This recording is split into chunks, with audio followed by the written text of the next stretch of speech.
하나님의 말씀은 창세기 20장 1절에서 8절입니다. 받들어 있습니다. 아브라함이 그곳에서부터 남쪽 지역으로 이동하여 가데스와 술 사이에 거하였고 그랄에서는 잠시 머물렀더라. 아브라함이 그의 아내 사라에 대해 말할 때 그녀는 내 누이라 하였으므로 그랄 왕 아비멜렉이 보내서 사라를 데려가니라. 그러나 그 밤에 하나님께서 꿈에 아비멜렉에게 오셔서 그에게 말씀하시기를 보라, 내가 데려간 여인으로 인하여 내가 죽은 사람이 되리니 이는 그녀가 다른 사람의 아내임이라 하시더라. 그러나 아비멜렉이 그녀에게 가까이 하지 않았으므로 그가 아뢰기를 주여, 주께서는 의로운 민족도 죽이시려나이까? 그가 그녀는 나의 누이라고 나에게 말하지 않았나이까? 그녀 자신도 말하기를 그는 나의 오라비라 하였나이다. 나는 마음의 온전함과 내 손의 무죄함으로 이렇게 하였나이다 하더라. 또 하나님께서 꿈에 그에게 말씀하시기를 정녕 나는 내가 내 마음의 온전함 속에서 이 일을 행한 줄 알았으므로 나도 너를 막아 내게 죄 짓지 않게 하였나니 내가 너로 그녀에게 접촉하는 것을 허락하지 아니하였느니라. 그러므로 이제 그 사람에게 그의 아내를 돌려주라. 그는 선지자니 그가 너를 위하여 기도하여 내가 살 것이라. 그러나 내가 그녀를 돌려주지 않는다면 너는 알지니 내가 분명히 죽을 것이며 너와 내게 속한 모든 자들이 죽으리라 하시더라. 그러므로 아비멜렉이 아침에 일찍 일어나서 그의 모든 신하들을 불러놓고 그들의 귀에다 이 모든 일들을 말하니 그 사람들이 몹시 두려워하더라. 이렇게 말씀하셨습니다. 오늘 이 말씀을 가지고 함족을 통한 마귀의 술책이란 제목으로 말씀을 드리겠습니다. 함족을 통한 마귀의 술책입니다. 여러분, 노아의 홍수가 왜 일어났죠? 노아의 홍수. 창세기 6장에 보면 하나님의 아들들, 즉 천사들이 이 땅에 내려와서 이제 사람들의 그 여인들, 자녀들 있죠. 그 여자들을 자기 아내로 이렇게 삼았습니다. 그래가지고 그들이 거인들을 낳았습니다. 그 거인의 일부 중에 골리앗도 있죠. 사람의 사악함이 세상에 창대해졌다고 성경은 말씀하고 있습니다. 사람들이 사악해진 거예요. 악을 행하면서도 부끄러움이 없다는 거죠. 그 마음의 생각에 모든 상상이 악해져서 악할 분을 보시고 사람 지으셨음을 후회하셨다고 말씀하고 있습니다. 이 타락한 천사들의 이러한 잘못된 하나님의 그러한 모든 체계를 망가뜨리는 천사들이 사람과 동거해서 사람을 낳도록 하는 그러한 일들을 수행함으로 수많은 주변에 있는 사람들이 그와 유사한 일들, 동성애라든지 수간이라든지 이런 것들이 대단히 흥행했습니다. 그래서 하나님께서 사람 지으심을 후회하고 이제 비를 내리셔서 모든 사람들과 짐승들도 죄를 지었기 때문에 모두 이렇게 죽인 것이죠. 노아의 방주에 탔던 8명의 사람과 그리고 거기 들어갔던 동물들을 제외하고는 모두가 다 죽어버렸습니다. 그리고 나서 이제 그 노아가 말이죠. 하루는 이제 포도주를 먹고 술 취해서 누워 있었죠. 그때 바로 야펫과 셈은 보고 이렇게 수치가 보이니까 뒤로 걸음질해서 옷을 덮어줬는데 함은 가서 이상한 짓을 했다. 동성애를 한 것이에요. 그래서 함은 이미 복을 받았기 때문에 함의 아들 카나안부터 이제 저주를 받은 것입니다. 그래서 노아가 이제 그 카나안의 저주를 예언한 것이죠. 그래서 그 함의 후손들은 전부 셈과 야펫의 종들이 되고 종들의 종이 된 그러한 상황이 있어서 그것이 현실적으로 노예, 아프리카 사람들은 많은 사람들이 또 함족 출신 사람들은 많은 사람들이 노예로 고통을 당하고 있었어요.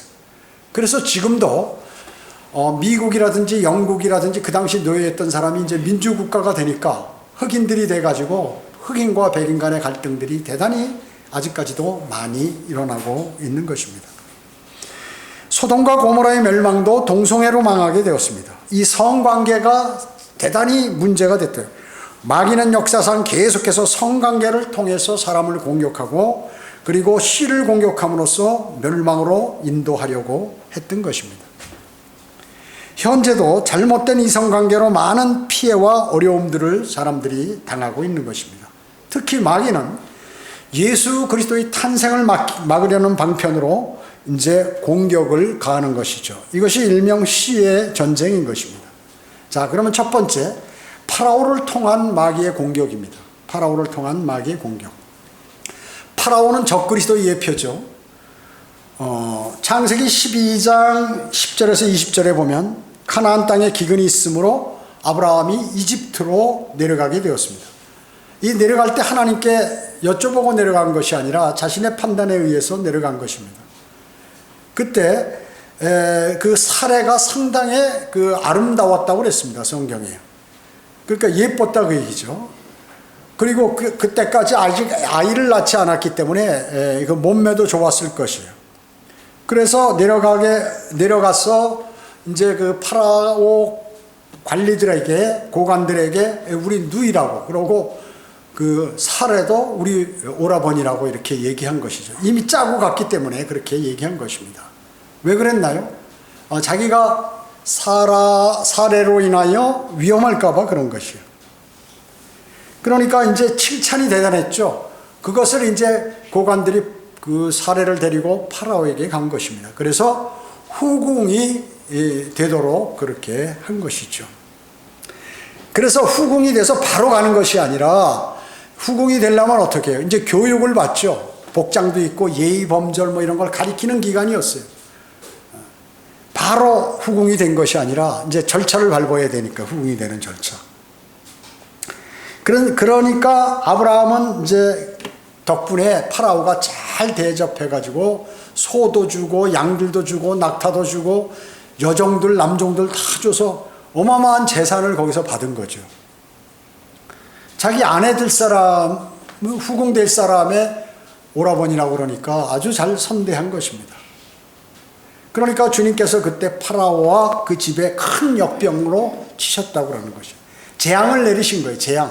재앙을 내리신 것입니다. 그러니까 아브라함이 말이죠. 이제 깜짝 아브라함도 놀래고 파라오도 놀래버린 것이죠. 그래서 실질적으로 이제 문제가 된 것이죠. 여러분, 파라오는 뭐예요? 이집트 왕의 칭호죠. 이집트 왕의 칭호. 시저 하면 뭐예요? 로마 황제의 칭호라고 얘기죠. 카이사르의 영어 이름이 시저거든요. 그리고 짜르는 뭐예요? 러시아의 왕의 칭호가 짜르라고 그러는 거예요. 그 다음에 칸은 뭐예요? 칸. 중세의 몽고라든지 몽고가 유럽까지 다 침략해서 터키 지방까지 또 그 넘어서까지 전부 점령을 했죠. 그들이 칸이라고 그러잖아요. 그리고 터키 사람들도 터키 황제도 칸, 위구르 이런 사람들 그들의 군주를 이르는 말이 칸이란 말이죠. 술탄은 뭐예요? 술탄. 이슬람교국의 군주들 이런 사람을 술탄이라고 그래요.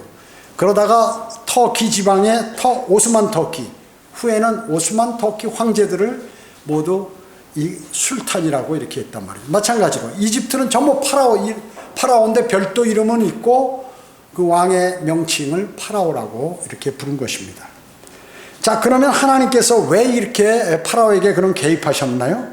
왜 하나님께서는 실수로 한 남편의 아내를 취하는 것에 대해서 역병으로 왜 이렇게 치셨느냐 그 얘기죠. 바로 씨의 혼잡을 막기 위해서요. 지금 후궁의 교육을 받고 있는 그런 중에 주님께서 그 역병을 내리신 것이죠.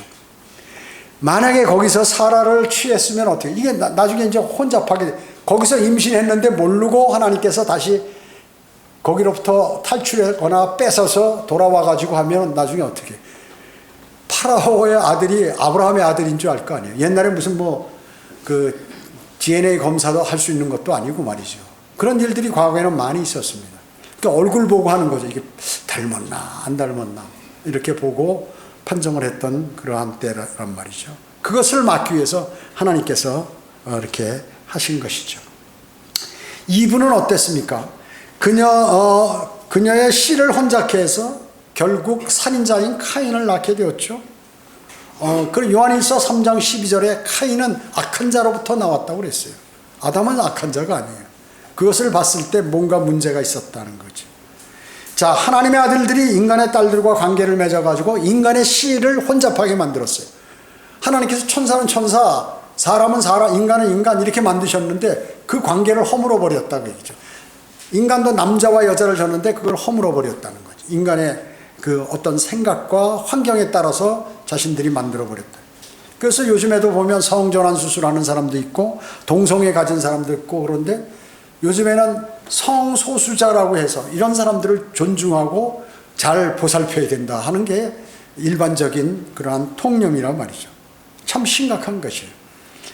함은 동성애의 죄와 근친상간의 죄를 범함으로써 그 씨를 혼잡게 해버린 것입니다. 창세기 3장 15절에는 무엇이 있어요? 거기 처음에 씨가 언급되죠. 여자의 씨, 뱀의 씨, 거기가 이렇게 언급이 되는데 인류 역사에 어마어마한 그러한 반향을 일으킨 것입니다. 아브라함은 하갈과 더불어서 혼잡케 했죠. 아브라함은 뭐예요? 그 하갈이 누굽니까? 아브라함이 지금 이집트로 피신했을 때 하나님께서 이제 그것을 막고 다시 돌아올 때 데려온 그 여종이 이집트 여종 흑인이란 말이죠. 하갈이. 그런데 인간적인 발생으로 아내 사라가 건의해서 그 가운데 태어난 아이가 이스마엘이에요. 이삭보다도 먼저 태어났습니다. 이삭은 하나님의 약속들이 있음에도 불구하고 자식 없이 죽을 뻔했어요. 언제요? 제물로 드릴 때 그때 만약에 번제로 드렸으면 죽어버린 거죠. 물론 하나님께서는 다시 살리실 수도 있지만 아무튼 그런 일이 있었다 그 얘기죠. 그 다음에 이삭의 자식 중에 하나는 뭐예요? 결혼했는데 잘못했죠. 이방 여인하고 또 해버린 거예요. 그리고 한 아들이 누구면 야곱이죠. 야곱도 마찬가지로 자식을 낳기 전에 죽을 뻔했어요. 왜요? 자기가 장자권을 받음으로 형 에서가 야곱을 죽이려고 했거든요. 그 아버지만 얻기를 바라는 거죠. 내가 죽여버리겠다고. 그렇기 때문에 결혼도 하기 전에 죽을 뻔했어요. 야곱도. 이런 일들이 왜 벌어질까요? 사탄이 개입하는 것이에요. 다. 그러니까 하나님께서 명령하신 그러한 씨들을 아예 없애버리거나 이렇게 아주 혼잡게 만들어 버리는 것이 사탄의 방법이란 말이죠. 그뿐만 아니에요. 그 후 야곱의 자식들은 어때요? 몸을 다 망쳐버렸죠. 루벤은 어땠어요? 야곱의 아들 루벤은 자기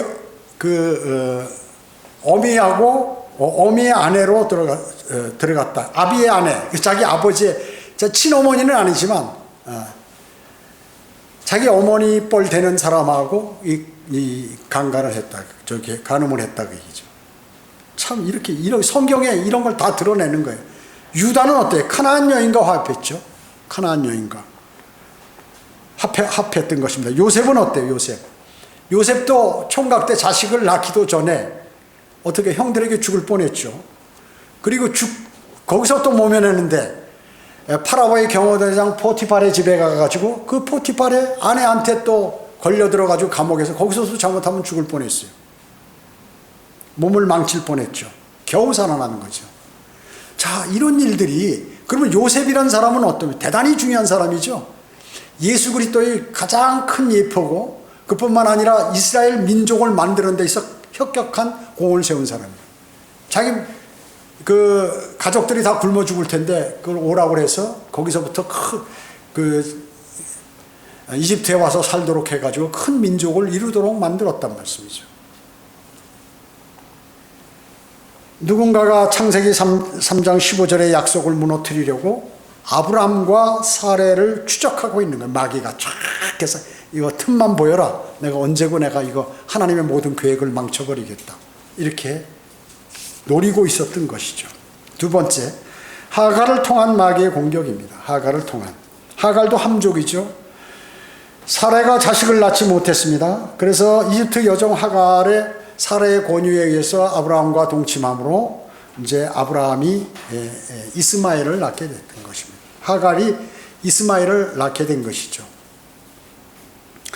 그래서 아브라함은 그 인간 자기 아내 사라의 음성에 경청했고 그로 인해서 큰 재앙이 시작됐던 것입니다. 후에 하갈과 이스마엘을 내보내는 일에 대해서 하나님께서 아브라함에게 이제 뭐라고 말씀하셨죠. 네 아내 사라의 말에 경청하라 이렇게 한 것입니다. 우리가 신약적 관점에서 말하면 아내가 어떤 논쟁이나 문제를 제시할 때 하나님 편에 서 있을 때는 그녀의 말을 들으라는 것입니다. 하나님의 말씀에 그녀가 동의할 때 그건 듣는 거예요. 그렇지 않을 때는 들으면 안 된다 그 얘기죠. 이삭이 만약에 그때 죽었으면 어떻게 될까요? 만약에 이삭이 죽었다면 나중에 무슨 일로 죽었다면 이스마엘이 후손이 되겠죠. 그 하나님의 약속이 다 부서지는 거 아니에요. 물론 하나님께서는 그렇게 안 하셨을 거예요. 그런데 마귀는 그렇게 하려고 한다고 얘기죠. 그래서 계속 마귀가 그렇게 하면 하나님이 막으시고 마귀가 그렇게 하면 방해하면 또 하나님이 막으시고 이런 과정이 지금까지 계속해서 역사가 그런 역사였다 그 말씀입니다. 아브라함은 함족 여인 하갈과 관계를 가짐으로 그는 하나님과 13년 동안 교제가 끊겨버린 것이에요. 왜? 지멋대로 했기 때문에 하나님 교제를 끊어버린 거예요. 롯의 경우는 어떻습니까? 롯도 함족 아내로 말미암아 비극을 맞이했죠. 이때 어때요? 이집트로 갈 때 자기 조카 롯을 데려간 거예요. 거기서 그 종들도 있고 이쁜 여자들도 많으니까 거기서 한 사람 데려온 게 롯의 아내라고 얘기죠. 그러니까 함족 여인을 데려왔을 때 그런 비극을 맞이했고 모세도 그랬고 다윗도 그랬고 파라오의 딸하고 다윗도 결혼했잖아요. 그 다음에 삼손의 경우도 마찬가지죠. 필리스티아인. 자, 이와 같이 마귀는 어떻게 해서든지 섞어서 인종을 통합시켜 하나님께서 셈, 함, 야펫을 구분했어요. 남자와 여자도 구분하고 천사, 사람 따로따로 다 구분해놔서 이걸 마귀는 이걸 다 허틀어 버리는 거예요. 현 세상은 어떻습니까? 전 지구촌이 하나의 언어, 하나의 종교, 그리고 가능하면 하나의 인종, 혼혈족을 만들어서 인종으로 이루어지는 세계 정부를 준비하고 있다고 얘기죠. 그걸 누가 하나요? 교황이 주도하고 있는 것입니다. 그러나 성경은 뭐예요? 분리를 시키는 거예요. 동물도 분리시켰죠. 다 종별로 종류별로 다 이렇게 종과 과별로 전부 다 이렇게 해놨다고 얘기죠.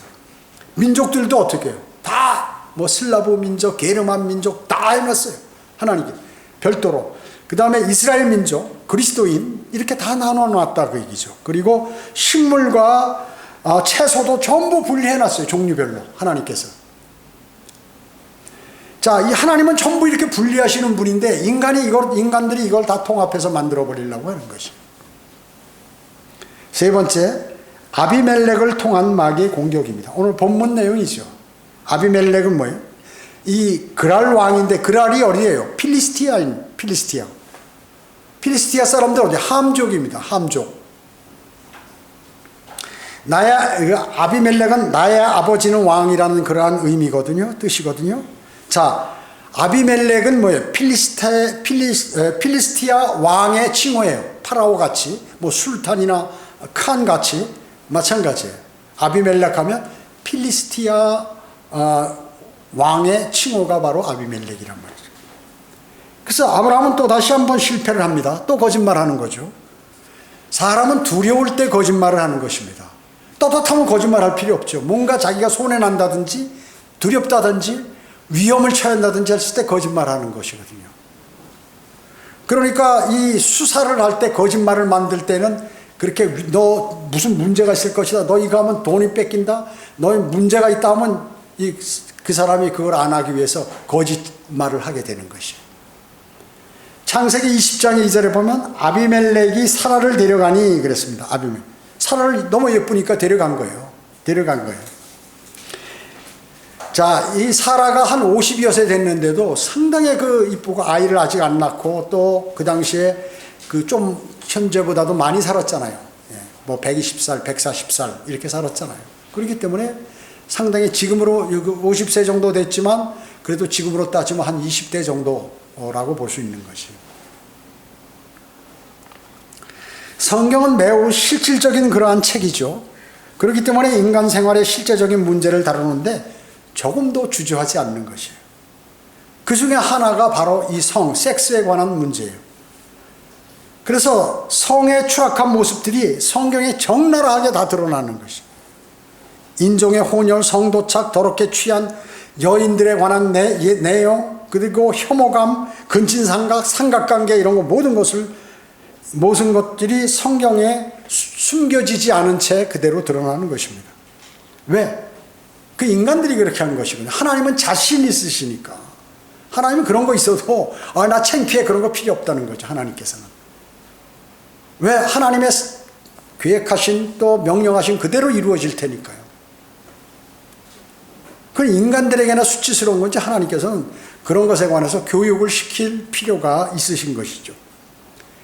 창세기 20장 3절에 보면 그러나 그 밤에 하나님께서 꿈에 아비멜렉에게 나타나셔서 이렇게 말씀하셨습니다. 아비멜렉에게도 나타나셨어요. 이방인에게도 하나님이 나타나시는가? 이방인에게도 나타나셔요. 지금 이방인에게 나타나시는 거예요. 구원받지 않은 사람에게도 나타났어요. 하나님께서는. 우리가 만약에 복음을 듣지 못하는 그 이교도들은 어떨 것인가? 구약시대 때 이교도들이나 뭐 이방인들, 다른 종교를 믿는다든지 아니면 이스라엘 민족이 아닌 이방인들, 그럼 그 사람들은 어떻게 하나님께서 그 선한 사람도 다 죽이시겠냐? 그것은 양심에 따른다고 성경은 말씀하고 있어요. 구약시대에는.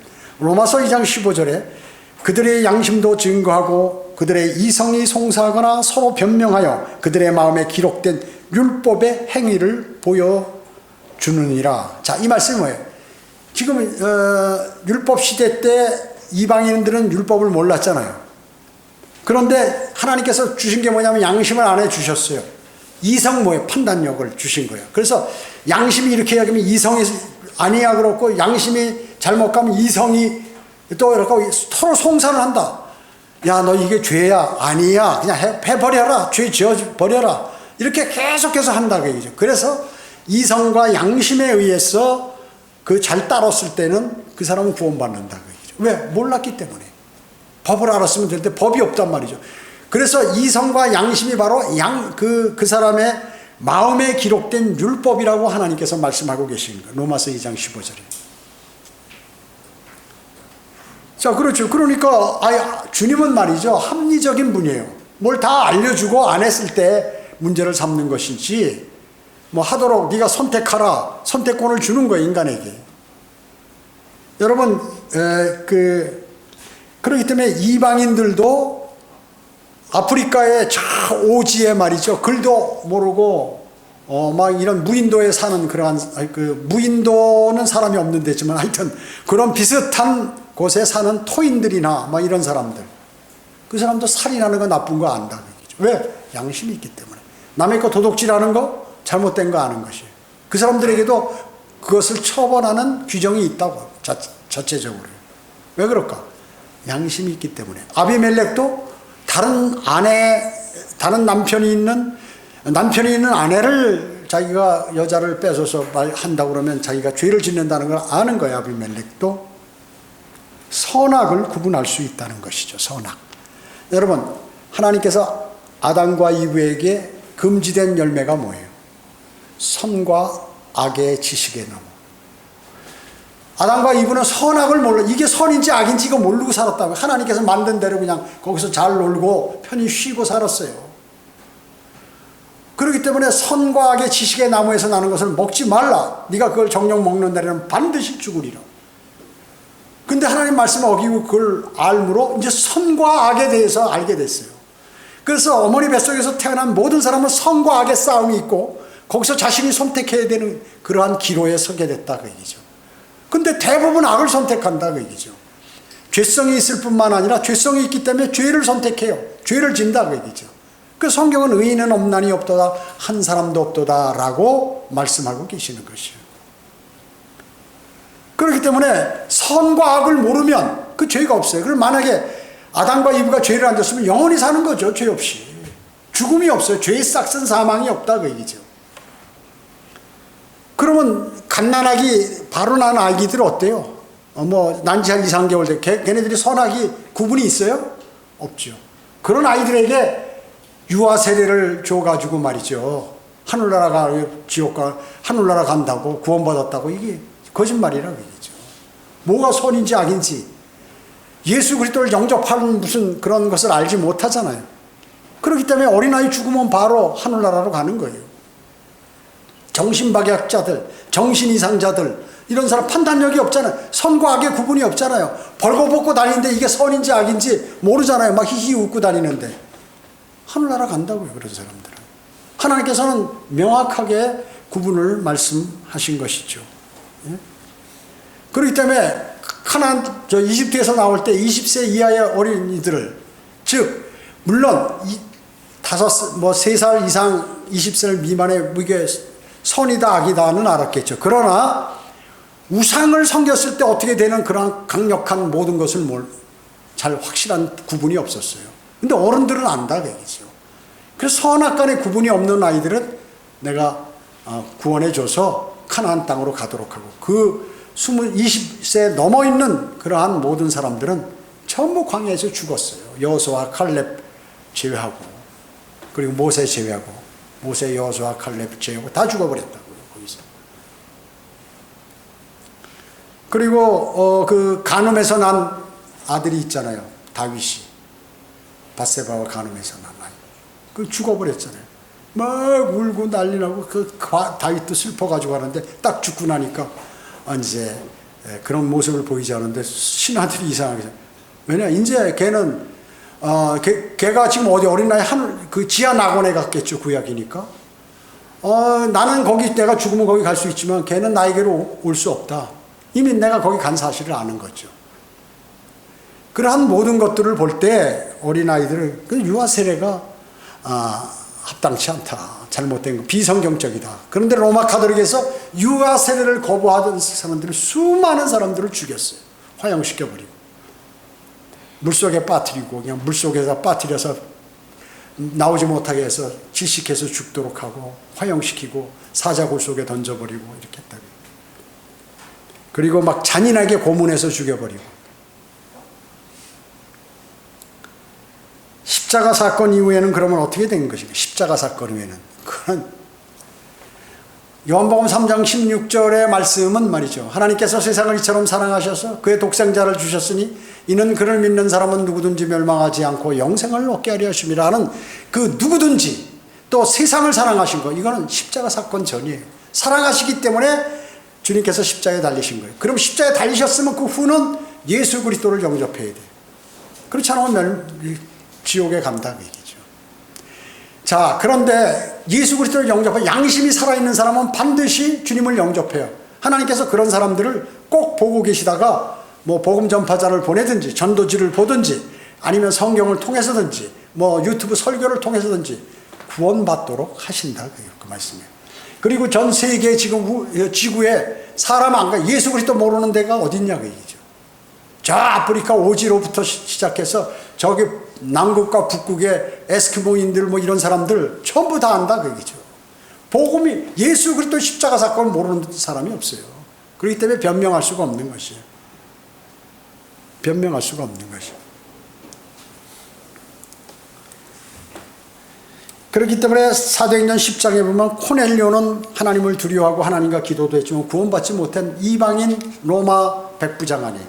그랬을 때 예수 그리스도께서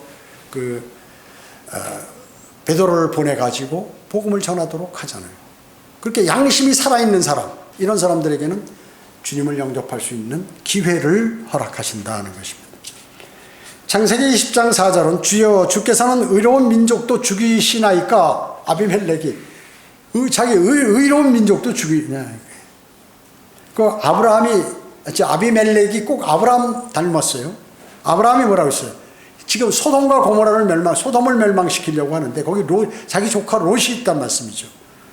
그때 주께서 악인들과 함께 의인들도 멸하려 하시나이까. 창세기 18장 23절에서 하나님은 말이죠, 의인을 절대 멸하지 않으세요. 의인이면 그냥 딱 구출해내는 거예요. 그러니까 하나님께서 아비멜렉에, 그러니까 내가 너에게 얘기하는 거 아니냐. 네가 의인이면 양심의 찔림을 받았으니 그 짓을 하지 말고 빨리 돌려보내라. 그래서 하나님께서 꿈에 아비멜렉에게 나타나서 보라, 내가 데려간 여인으로 인하여 네가 죽은 사람이 되리니 이는 그녀가 다른 사람의 아내임이로, 이렇게 말씀하셨어요. 여러분 어때요? 제가 자주 말씀드렸죠. 거리 설교할 때 우리 그림판에 위에는 십자가 사건 예수 그리스도, 밑에는 지옥에 고통당하는 그림, 이걸 갖다 하는 거예요. 그리고 확성기로 복음을 전파하잖아요. 지옥에 관한 우리 교회 그 성경대로 믿는 지역교회 거리 설교나 복음 전파의 특징이 뭐예요? 지옥에 가는 걸 알려주는 거예요. 일반 CCC라든지 무슨 뭐 일반 교회에서 복음 전할 때 절대 지옥 얘기를 안 하는 거예요. 지옥 얘기 안 해요. 지옥 얘기를 안 해요. 사경리, CCC의 사경리, 사형리, 거기에도 그 지옥에 관한 건 없어요. 그리고 나머지 교회 복음 전파하는 데도 지옥 얘기는 안 해요. 지옥의 불에 너 반드시 들어간다 이런 말이 없어요. 거기에. 그래서 우리는 그 지옥의 그림을 보여주면서 예수 천당 불신지옥이 아니잖아요. 우리는 복음을, 하나님께서 명령하신 그 복음을 명확하게 전하는 것이에요. 그러니까 그림도 보죠. 지옥에 가는 소리도 듣죠. 당신은 죄인이라 지옥에 갑니다. 예수 그리스도를 영접하죠. 이게 이제 이렇게 보고 이를 갈고 있다가 그날 밤 자는데 그 그림판이 계속 보이는 거예요. 지금 아비멜렉 같이 이렇게 보여요. 진짜 양심이 살아있는 사람이라면, 양심이 화인 맞았으면 끝난 거예요.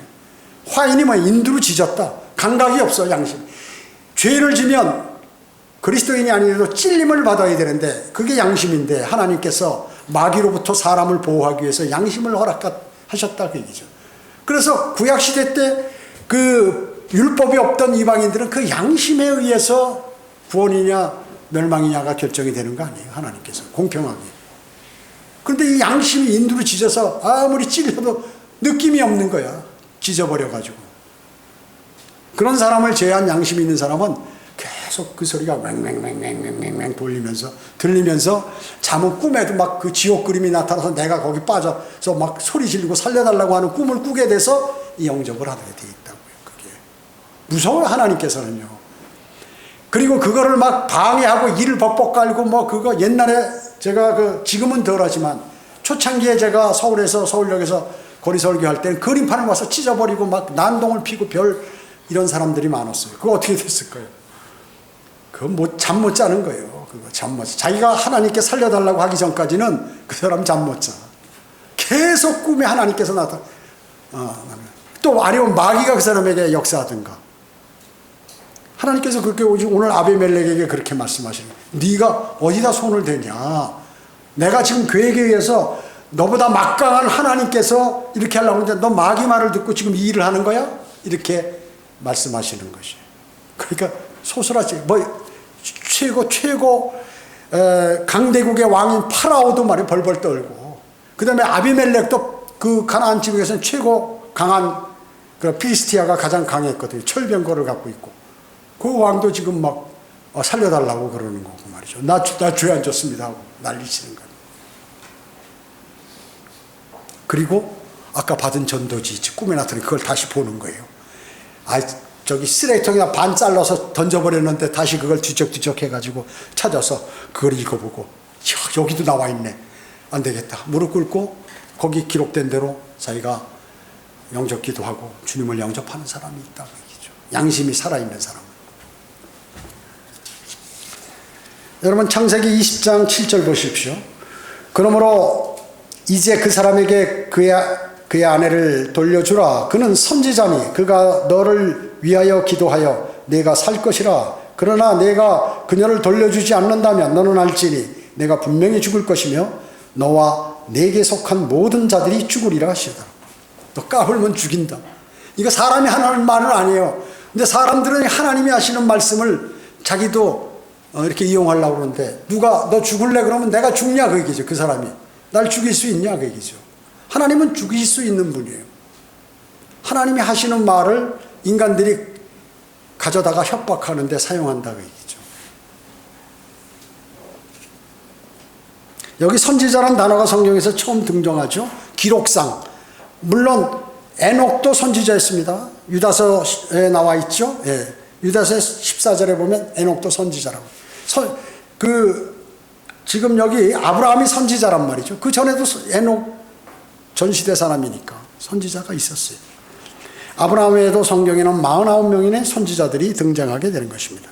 아브라함도 선지자, 이삭도 선지자, 야곱도 선지자, 그 다음에 모세도 선지자, 그 다음에 모세의 형 아론도 선지자, 그 다음에 그 미리암도 선지자, 여선지자예요. 미리암도 모세의 누이. 자, 이와 같이 성경에는 많은 선지자 이름들이 나오는 것입니다. 선지자는 뭐예요? 예언하는 사람이 선지자는요. 예언하는 사람. 예수 그리스도께서 초림 때는 뭘로 이 땅에 오셨습니까? 선지자로 오셨습니다. 선지자. 너희 앞으로 이렇게 된다. 천국이 가까이, 회개하라, 천국이 가까웠느니라. 너희 빨리 이 왕을 받아들여라. 왕인 나를 받아들여라. 그렇게 하셨죠. 그 선지자예요. 앞으로 그러지 않으면 너희 이제 멸망당하거나 벌을 받는다. 이렇게 하신 거예요. 천지자 사명. 앞으로 일어날 일 예언했어요. 앞으로 크고 무서운 날이 오리라. 대환란에 관해서 이제 그 예언 설교를 하시잖아요. 선지자. 주님은 이 땅이고 선지자. 그 다음에 지금은 뭐예요? 제사장으로 계시죠. 셋째 하늘 하나님 보좌 오른편에 제사장으로 우리의 기도를 중보하시잖아요. 제사장의 역할. 그 다음에 재림 때는 왕으로 오시는 것이에요. 그러니까 완벽한 게 제사장, 왕, 선지자 이렇게. 모세는 이 세 가지를 다 갖고 있었어요. 세 가지. 자, 보세요. 자, 그렇기 때문에 이제 예수님께서 초림 때 선지자로 오셨고, 여러분 그리스도인도 선지자적 사명을 여러분은 갖고 계시는 거예요. 왜? 여러분 예언하시는 분들이기 때문에. 예수 그리스도 영접하지 않으면 지옥 갑니다. 앞으로 주님께서 구원받은 사람은 공중 재림하셔서 부르시면 우리 올라갑니다. 예, 좀 있으면 대환란이 닥쳐옵니다. 빨리 회개하고 죄를 회개하고 예수 그리스도를 영접하십시오. 한단 말이죠, 여러분. 그래서 바로 예수 그리스도의 영이 예언의 영이라고 성경은 기록하고 있죠. 요한계시록 19장 10절에 이는 예수의 증거가 예언의 영이기 때문이라 이렇게 말씀하고 있습니다. 그래서 여러분은 지옥과 하늘나라 그리고 휴거, 재림, 천년왕국 예언하시잖아요. 예언자적인 임무를 여러분 수행하고 또 선지자적 임무를 수행하고 계시는 것입니다.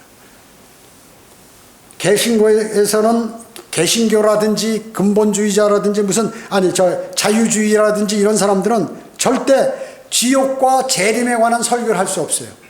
왜 목사들이 지옥과 재림에 관한 설교를 못할까요? 그들에겐 성령이 없기 때문에, 예언의 영이 없기 때문에 설교를 할 수 없다 그 얘기죠.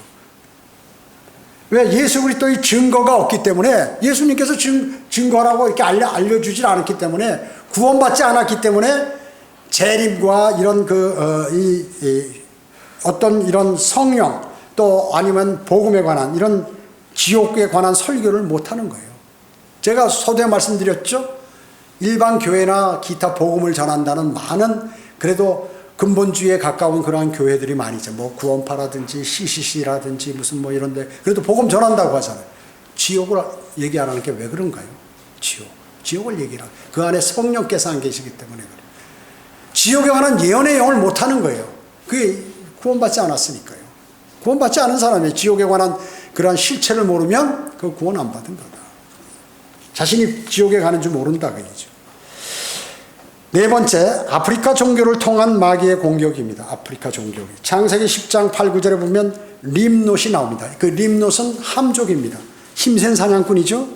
예, 반역자고 표범을 의미하는 그러한 단어가 바로 니므롯이라는 림롯. 이 림롯은 뭐예요? 최초의 왕국 건설자입니다. 창세기 10장 10절에 10이라는 이방인의 숫자죠. 그것도 10장 10절에서 최초의 왕국 건설자가 이 님롯을 어디에서 그랬습니까? 바벨이라는 곳에서. 바벨. 그럼 마지막 왕국은 뭔가요? 요한계시록 17장에 나오는 큰 바벨론, 로마 카톨릭을 얘기하는 것이. 그 두 개의 바빌론이에요. 과거에도 바빌론이 있는데 또 이제 대환란 때 바빌론이 생긴다니까. 그래서 여러분 두 개의 바빌론이라는 책이 있잖아요. 히슬로비치. 자, 거기에 참 그 림롯이 어떻게 하고 과거에 우상숭배했는지 카톨릭과 어떻게 연계되어 있는지 나와 있죠. 로마 카톨릭은 그래서 아프리카 종교인 것입니다. 그 아일랜드 국가가 그 카톨릭 국가거든요. 거기 사람들은 카나안 사람들이라고 자기들이 그렇게 얘기하는 것이에요. 그리고 수녀와 사제들, 검은 옷 있잖아요. 망토 같은 거. 가운, 검은 가운이 있잖아요.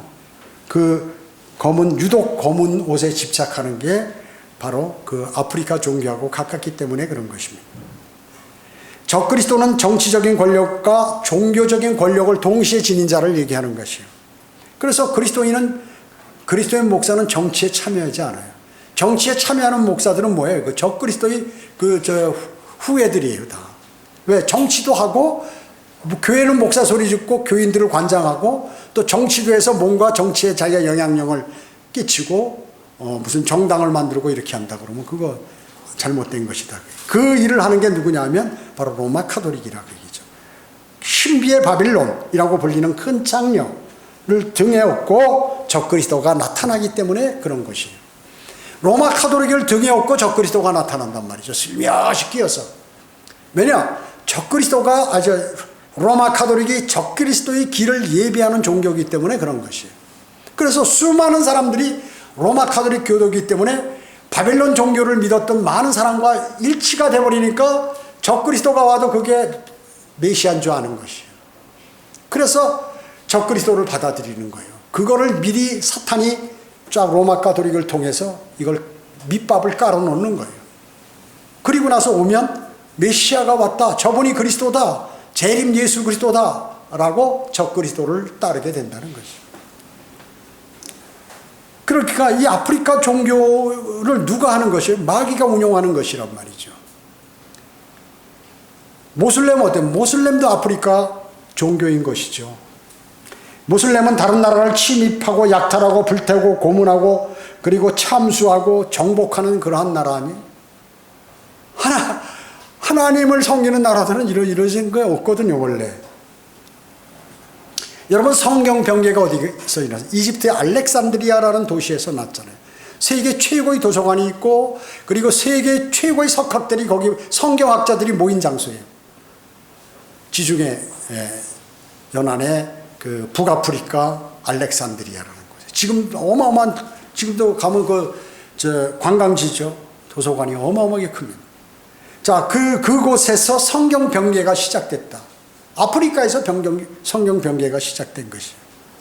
아프리카에서 질병과 그리고 우상을 섬기는 그 제사를 할 때 하는 그 춤, 랩이라든지 뭐 이런 것들이 다 거기서 나왔잖아요. 여러분, 흑인들, 춤 잘 추는 사람, 그 흑인들은 어때요? 뼈가, 몸이 유연하잖아요, 백인보다.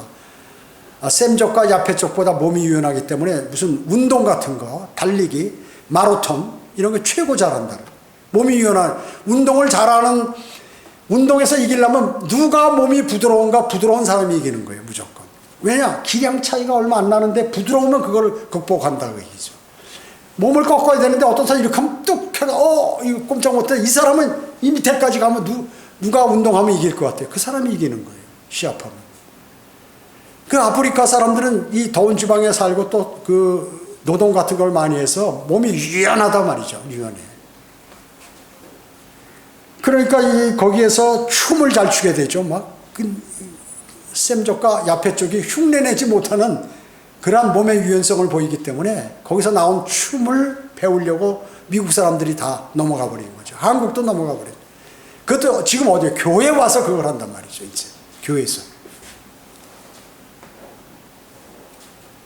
질병이라든지 각종 질병들 아프리카에서 많이 했죠. 뭐 에이즈라든지 등등 이러한 것들이, 그 다음에 동성애, 수간 이런 것들이 전부 거기에서부터 많이 유래가 돼버렸다. 그래서 아프리카 종교를 통해서 마귀가 공격을 가해오는 것입니다. 다섯 번째, 적그리스도는 함족의 피를 받는 자입니다. 함족의 피를 받는 자. 유다 이스카리옷의 영이 지금 어디가 있나요? 지하에 끝없이 깊은 구렁에 가 있습니다. 키리옷이라는 것은 모압 출신이에요. 유다가. 그래서 예수님 초림 당시에는 거기가 시리아 땅이었어요.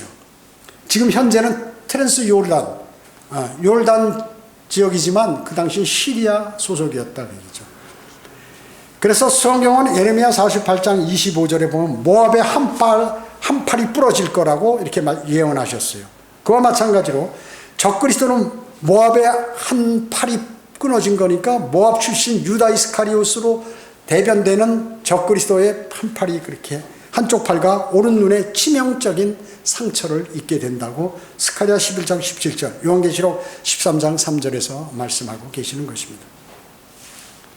다니엘 11장에 보면 북쪽 왕으로 묘사되는데 이 북쪽 왕은 시리아라는 시리아 왕 안티오쿠스 에파페네스로 예표되는 적그리스도, 이게 작은 뿔로 거기 다니엘 8장에 나오게 되는데 묘사되는 것입니다. 그래서 바로 이런 모든 사람들, 또 쿠스의 아들이 누구예요? 니므롯이죠. 최초 도시건설자, 사냥꾼. 쿠스의 아들, 쿠스가 흑인 아니에요. 함족 아니에요. 니므롯도 함족이고, 쿠스가 에디오피아거든요. 에디오피아. 그러니까 이 적그리스도도 그 함족의 피를 받은 자가 이제 나타나게 된다. 적그리스도가 사람 아니에요. 사람. 한 사람, 사람. 영이 아니라 사람이란 말이죠. 적그리스도의 이름은 요한계시록 9장 11절에 멸망이라고 나와요. 멸망. 유다 이스카리ot과 동일한 존재죠. 적그리스도는. 그래서 예수님께서 초림 때 그를 유다 이스카리ot을 멸망의 아들이라고 그랬어요. 이름을 멸망의 아들. 그는 지금 끝없이 깊은 구렁의 왕으로 불리는 것이, 천사이자 왕으로 불려요. 요한계시록 9장 11절에서. 초림 당시 어떻게 했습니까? 끝없이 깊은 구렁에 있다가 요게 지상으로 사람의 모습으로 예수 그리스도와 함께 3년 반 동안 지낸 자가 바로 유다 이스카리ot이라고. 하는 마귀라고 그랬어요. 사람이라고 안 그랬어요. 마귀라고 그랬죠. 죽었을 때 그는 다시 그 글로 끝없이 깊은 지하에 끝없이 깊은 구렁으로 다시 들어간 것입니다. 그래서 이거 이제 언제 나오냐면 이제 7년 대환란 때 등장하게 되어서 후 3년 반에 적극적으로 활동하게 된다는 것이에요. 그 다음엔 어떻게 돼요? 다시 주님께서 큰 백보자 심판에서 심판해서 멸망으로 재림하시면서 적그리스도와 그 거짓 선지자들을 보내시고, 그 다음에 사탄은 마지막 큰 백보자 심판에서 불로 던져버리신다고요. 예수 그리스도께서. 자, 그래서 대환란 때 이 적그리스도는 어떻게 나옵니까? 지하에 있는 유다 이스카리ot의 영이 올라오고, 하늘에 있는 공중에 있는 공정 권세 통치자 사탄의 혼이 내려오고, 이것이 어떤 사람의 몸에 들어가서 교황일 가능성이 맞다는 것이죠. 시리아계 유대인 교황, 그 속으로 싹 들어가 가지고 이게 이제 적그리스도로 활동하게 될 가능성이 많다는 거죠. 사탄의 삼위 일체, 사탄의 혼, 그 다음에 사탄의 영인 유다 이스카리ot의 영, 그 다음에 사람의 몸 통해서 들어가요. 적그리스도가 출현하게 된다. 언제? 대환란 기간에 그렇다는 것입니다. 적그리스도는 그렇기 때문에 시리아 유대인 함족이라고 얘기죠. 시리아계 유대인 함족. 사탄은 이처럼 저주받은 함의 가나안, 즉 함족을 통해서 하나님의 사역을 방해하고 있다는 것입니다. 앞으로도 그럴 것이에요. 멸망 전까지. 망치려고 하는 곳을 우리는 성경 곳곳에서 볼 수 있지만, 우리의 대장이신 주 예수 그리스도께서 능히 이기셔서 최종적으로 큰 백보자 심판에서 전 시대에 구원받지 못한 그러한 사람들과 이 사탄의 삼위를 모두 불과 유황이 타는 못으로 던져버리시고, 그러면 이제 상황이 끝나는 것입니다. 그리고 새하늘과 새 땅을 창조하시고, 그리고 하늘에 준비된 새 예루살렘이 내려오면서 그리스도인은 새 예루살렘에 들어가 살고, 유대인은 새 땅에 들어가 살고, 그리고 이방인들은 우주에 있는 새 하늘, 별들에 가서 이렇게 모두 살면서 아름다운 세상을 영원히 주님께서 통치하실 것입니다. 그 일의 시작은 언제부터냐면 주님께서 공중 재림하셔서 여러분들을 부르실 때부터 그 일이 이제 착착착착 진행이 되는 것입니다. 지금은 이제 그 날이 거의 다가오는 것이에요. 여러분 그렇게 하시고, 이제 사탄은 이와 같이 함족을 통해서 이제 많은 술책을 벌여오고 하나님의 사역을 막아버리고 또 그 일들을 수행하게 되고 마지막 적그리스도까지 그런 일들을 벌이게 된다는 것을 여러분은 이미 성경을 통해서 모두가 아시는 것입니다. 기도하겠습니다. 주님 감사합니다. 저희들은 마귀의 술책이 어떤지를 잘 알고 있습니다. 그는 여러 가지 유사하고 사람들을 속임으로 인해서 모두가 속아버립니다. 저희들은 하나님의 말씀을 신뢰하는 사람으로서 그들의 모든 계략을 잘 알고 있습니다. 잘 알고 있는 그리스도인이 하나님의 말씀대로 살지 않는다면 어떠한 징계가 따를지를 우리는 잘 알고 있습니다. 몰라서 못하는 사람과 알고도 안 하는 그러한 사람은 더 큰 벌을 받는다고 주님께서 말씀하고 계십니다. 우리 마음속에 늘 기억하고 그렇게 주님을 섬기며 하나님의 말씀을 따르도록 주님 인도해 주시기 원합니다. 은혜 감사드리오며 주 예수 그리스도의 이름으로 기도드립니다.